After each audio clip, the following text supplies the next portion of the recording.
আপনাদের জীবনে রথের মেন সারথি আর কেউই নয়, স্বয়ং ভগবান শ্রীকৃষ্ণ। যে যে ধর্ম থেকে দেখছেন সেই সেই ধর্মের মানুষ, সবার ক্ষেত্রেই এটা রেজোনেট করবে।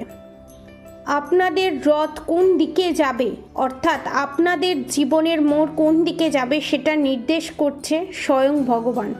অর্থাৎ আপনাদের জীবনে কি হবে, শত্রু কবে বিনাশ করবে, শত্রু কবে আপনাদের জীবন থেকে চলে যাবে, শত্রু করা ব্ল্যাক ম্যাজিক কবে চিরতরে নির্মূল হবে, সেটা এখানে আপনাদের স্বয়ং শ্রীকৃষ্ণ যে যে ধর্ম থেকেই দেখছেন না কেন, এখানে সেই ধর্মের যে ভগবানকে আপনারা বিশ্বাস করেন সেই ভগবান আপনাদেরকে বলছে এই সমস্ত নেগেটিভিটি শেষ অবধারিত।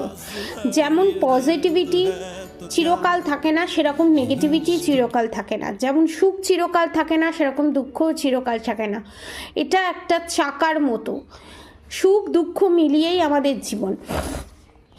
আপনাদের যে সংসারে অধিকৃত যে জায়গা, আপনাদের যে অধিকারের জায়গা, আপনাদের শত্রু যে কেড়ে নিয়েছিল, কেড়ে নিয়ে সেই সিংহাসনে আপনাদের শত্রু বসেছিল, সেই জায়গায় আপনারা জাস্টিস জাজমেন্ট পেতে চলেছেন এবং আপনাদের পাওনা জিনিস ভগবান কড়ায় গন্ডায় উসুল করে নেবে এবং আপনাদের জিনিস আপনারাই পেয়ে যাবেন। পজিটিভ এনার্জি ক্লেম করে অবশ্যই কমেন্ট বক্সে রাধে রাধে লিখবেন।